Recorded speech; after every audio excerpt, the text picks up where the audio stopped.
خیر و شادی باشه. امیدوارم حالتون عالی باشه. در خدمتتون هستیم با یک فال روزانه دیگه از کانال یوتیوب فالشین. امیدوارم هر کجا که هستین حال دلتون عالی عالی باشه. عزیزان فراموش نکنید که حتما کانالمون رو سابسکرایب کنید، این ویدیو رو لایک کنید، هر سوالی داشتین برای من کامنت بذارید. همینطور شما میتونید هر فال خاصی که مد نظرتون هست برای من کامنت بذارید، به صورت گروهی براتون ویدیوش رو بگیرم و داخل کانال بذارم. قرار امروز فال قهوه، تکنیت قهوه به نیت شما گرفته بشه به تفکیک ماه تولد.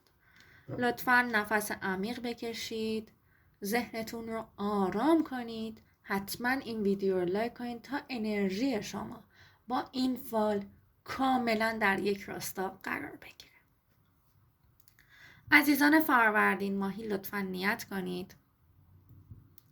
برای عزیزان فروردین ماهی داره نشون میده که انگار دارید راز و نیاز میکنید، در حال انگار راز و نیاز کردن هستید.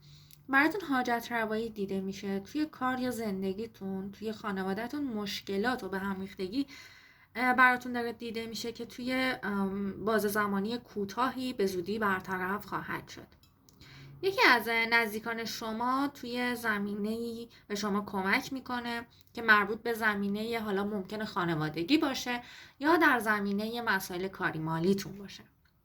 پولی دارم میبینم به دستتون میرسه. اگر منتظر پول هستین پولی به زودی به دستتون میرسه. لطفاً روش برنامه ریزی و پسنداز داشته باشید. برای یک سری از افرادی که دچار مشکلات مالی و نیت ازشون نیت مالی بوده موفقیت دیده میشه. برای کسانی که نیتشون روی مسائل احساسی بوده، شریک احساسیتون صداقت داره، اگر احساس بدبینی و شک و شبهه دارید این شک و شبهه هاتون براتون پوچ خواهد شد. داره نشون میده که برای یه سری از مجردینی که منتظر قدمی از بحث ازدواجی هستن، روی بخت و اقبالشون روی بخت ازدواجیشون منتظر خبری هستن، به زودی مسئله ازدواج مطرح خواهد شد. ممکنه که شما با یه خانومی دیدار کنید، خانم شما رو ناراحت یا نگران کنه. گوش بهتره که بیشتر مراقب باشید. کسی که دوستش دارید رو به زودی دیدار میکنید و داره نشون میده که حس و علاقه شما و شریک احساسیتون در رابطه متقابل هستش. مراقب آدم‌های حسود و آدم‌هایی که دوست دارن سر از کارتون در بیارن خیلی باشید. عزیزان اردیبهشت ماهی لطفاً نیت کنید. برای عزیزان اردیبهشت ماهی داره نشون میده از شخصی که دوستش دارید دور هستید یا به مدت کوتاهی براتون فاصله مکانی ایجاد میشه. مشکلات و مسائل مالیتون به زودی حل میشه. اگر توی رابطه احساسی و عاطفیتون دچار سردی شدید این شرایط براتون حل میشه. و برای عزیزانی که در رابطه نیستید و رابطه احساسی عاطفی ندارید به زودی یه پیشنهاد رابطه عاشقانه خواهید داشت. توی مسائل کاری یا محیط کاریتون شخص شما رو زیر نظر داره، ممکنه که بخواد دنبال یک خطا یا اشتباهی از شما باشه و علیه شما از اون استفاده کنه. توی مسائل کارتون، امور مالیتون دقت، احتیاط براتون افتاده. بیشتر احتیاط بکنید، بیشتر مراقب باشید. یه فردی بهتون یه پیشنهادی میده، ممکنه که این فرد صرفاً برای مسائل و موضوعات هوا و هوس نزدیکتون بشه، برای منفعت خودش نزدیکتون بشه. این آدم لاغرندامی هستش که کمی مرموزانه برخورد میکنه. ممکنه حتی این آدم متأهل هم باشه، بهتره بیشتر مراقب باشید. عزیزانی که کات کردید توی همین هفته نهایتا هفته آینده بازگشت براتون اتفاق افتاده و اتفاق میفته. شریک احساسی گذشته‌تون داره باهاتون تماس برقرار میکنه، داره به سمتتون حرکت میکنه. منتظر خبری هستید، چشم انتظاری دارید، به زودی دریافت میکنید. برای خانوم ها، آقای دوستتون داره، بهتون احترام میذاره، علاقه و دوست داشتنش به شما کاملا واضح افتاده. یک سری از افراد هم که رابطهشون بالای 6 ماه الی 1 سال هستش و رابطهشون اصلا با صرف اینکه به مراحل جدیدی وارد بشه در نشون میده پیشنهاد ازدواج ممکنه دریافت بکنید. اگر مسیر شما توی مسیر زندگیتون گره ایجاد شده، این گره ها به زودی براتون حل میشه. رابطه سردتون گرم میشه و براتون داره برای یه سری از افراد سفر دیده میشه که این سفر ممکنه که یک سری دغدغه هایی براتون ایجاد بکنه که این دغدغه ها میبینم براتون برطرف خواهد شد. عزیزان خرداد ماهی لطفا نیت کنید. برای عزیزان خرداد ماهی داره نشون میده توی کسب و کارتون به هم ریختگی بی‌نظمی وجود داره. یه جورایی تحت فشار مالی قرار دارید و اگه قرار از کسی پول بگیرید، قرض بکنید، احتیاط رو در نظر داشته باشید، به این صورت که حد تعادل در قرض گرفتنتون رو رعایت کنید.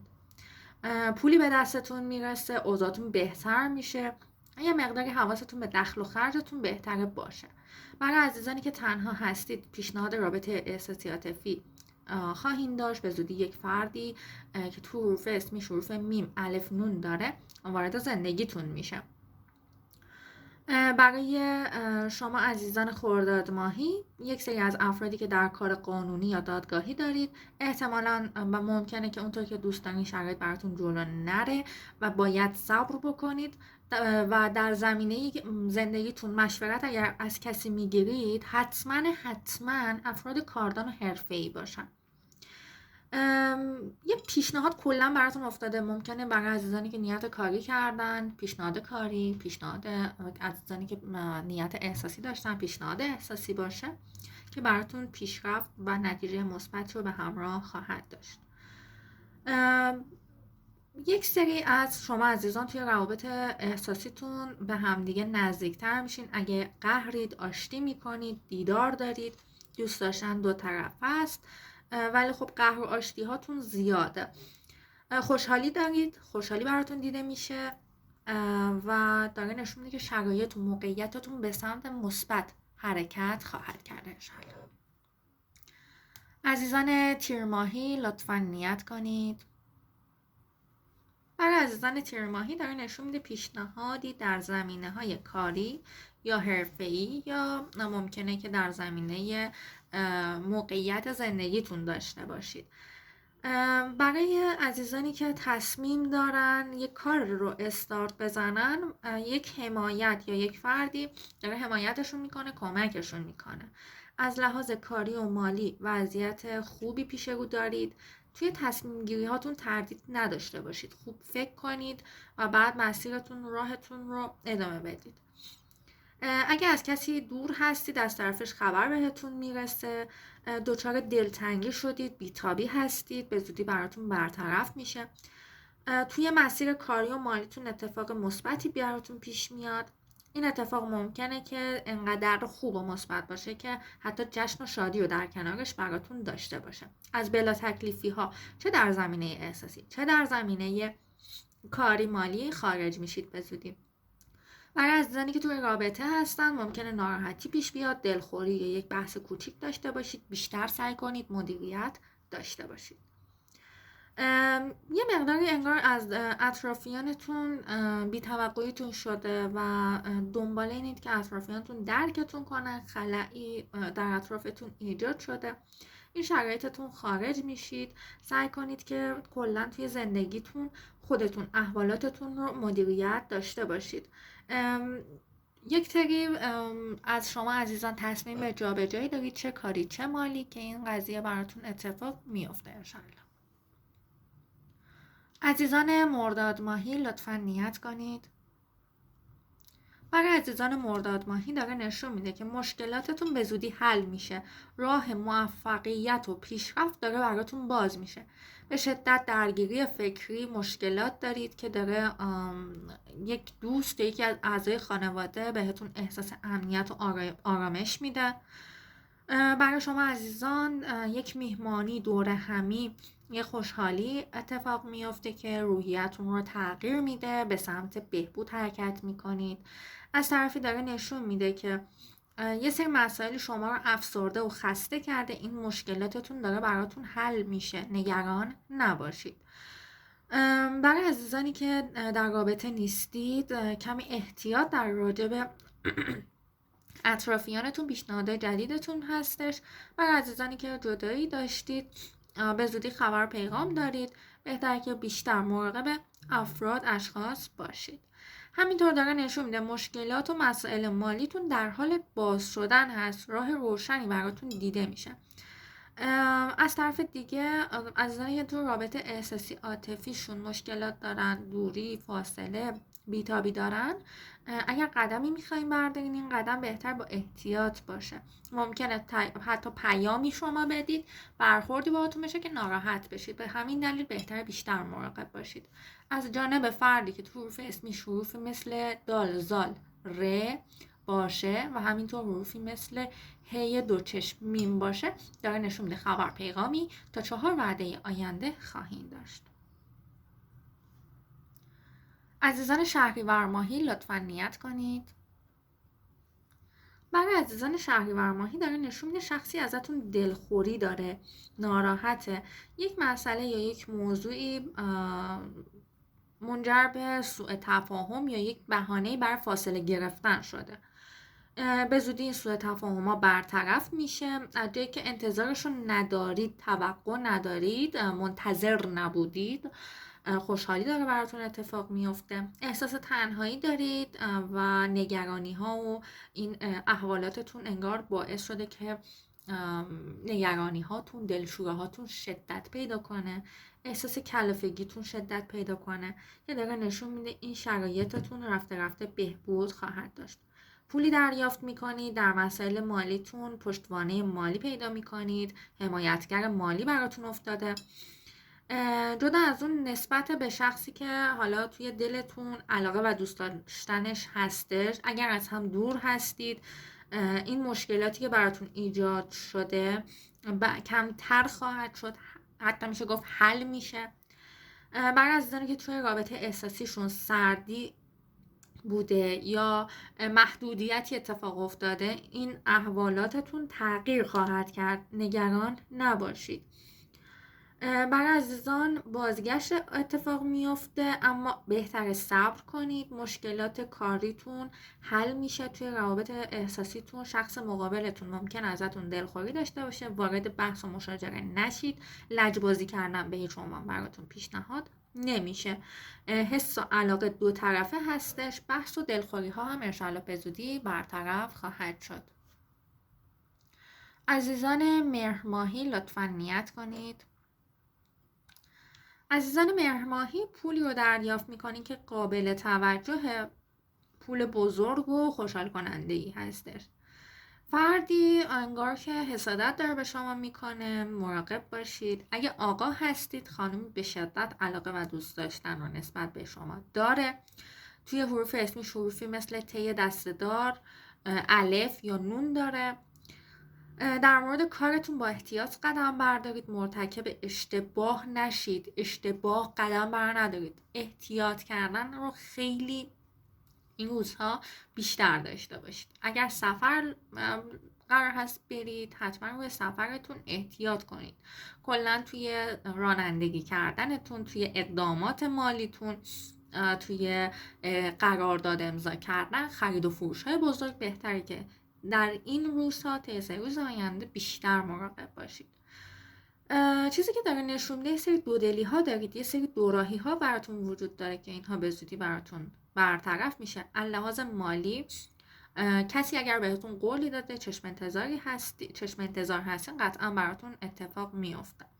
توی مسائل مالی کاریتون، قدم های مثبتی که میخوایم بردارید همونطور که گفتیم با احتیاط باشه نتیجه مثبت رو براتون داره.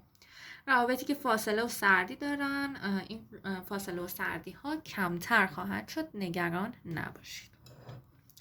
عزیزان آبان ماهی لطفا نیت کنید.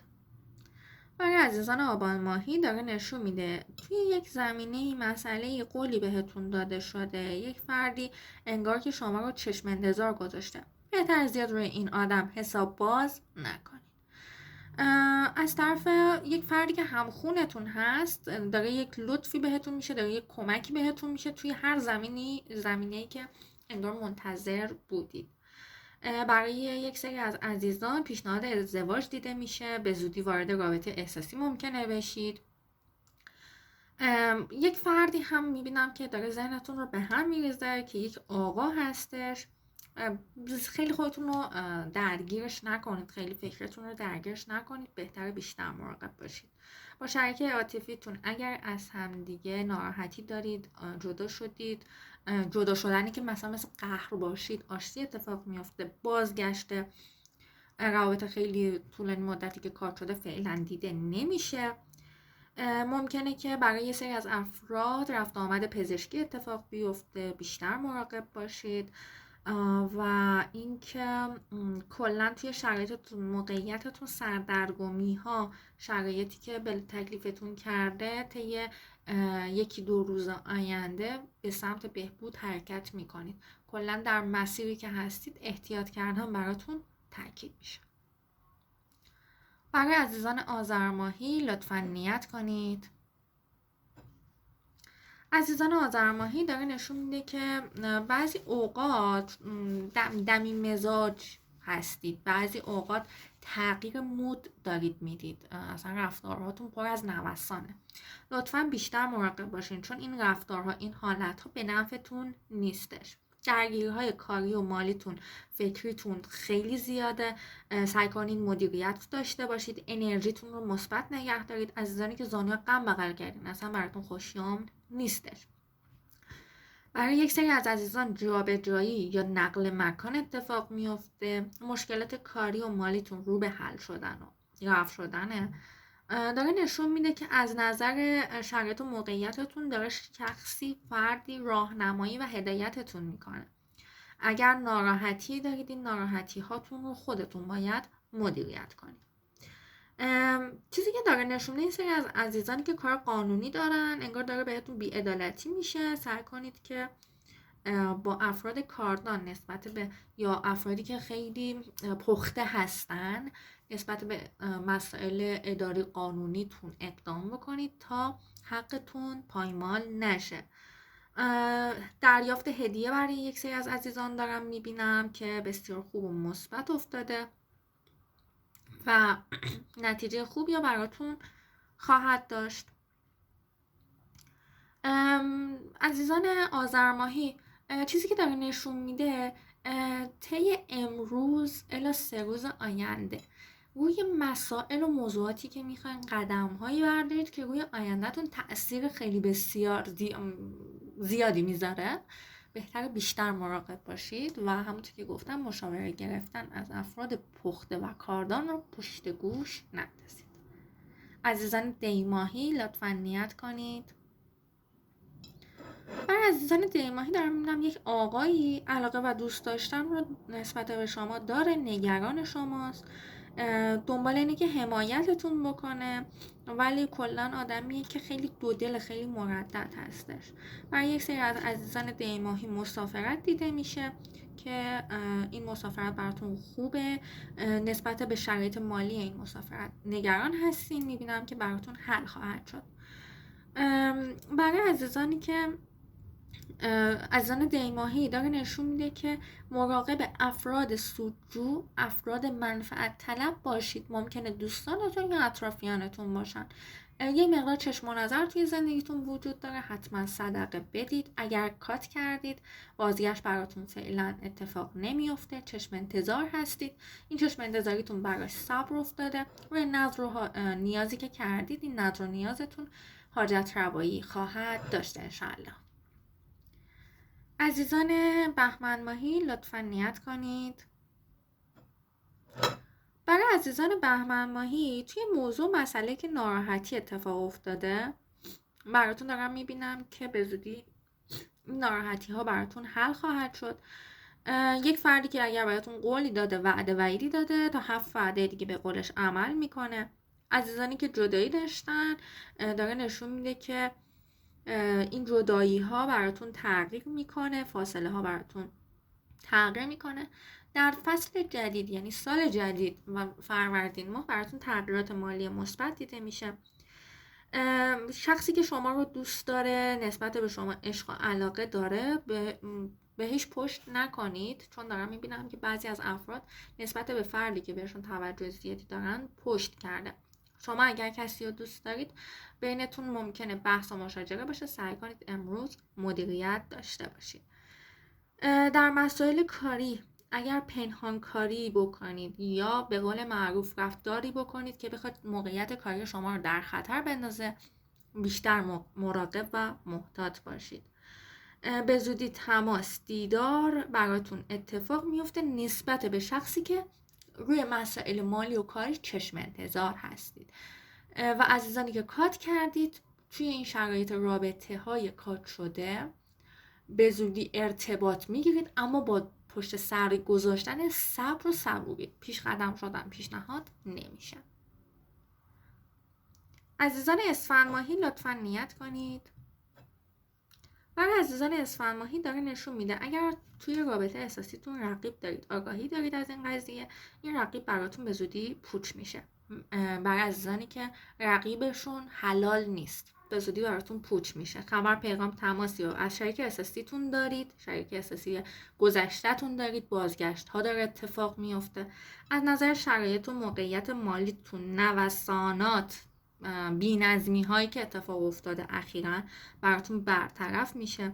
ممکنه یک فردی از شما خواسته مالی داشته باشه که بهتره که احتیاط بکنید. اگر میخواین به کسی پول قرض بدید، سر قولش نمیمونه که دقیقا حالا همون تایمی که گفته به شما پرداخت بکنه. پس اگر دو دل هستید، بهتر فعلا این کار رو انجام ندید. صبور باشید، مشکلاتتون در حال حل شدن هست. مشکلات و مسائلی که شما رو به هم ریخته کرده، آشفته کرده و تحت تاثیر شرایط خیلی تحت فشار هستید، این مسائل و موضوعات برای شما تا 4 وعده آینده برطرف خواهد شد. پیشنهاد احساسی عاطفی برای عزیزانی که تنها هستید ممکنه که دریافت بکنید. در رابطه با افرادی که بهتون پیشنهاد میدن کمی محتاط‌تر باشید، کمی با مدیریت بیشتر قدم بردارید تا پشیمونی براتون اتفاق نیفته. خب عزیزان، این هم از فال امروز. امیدوارم که بهترین ها براتون باشه. هر کجا که هستین امیدوارم بهترین ها براتون اتفاق بیفته. فراموش نکنید حتما این ویدیو رو لایک کنید، کامنت فراموش نکنید. خیلی دوستتون دارم. ایام بکام. خدا نگهدارتون.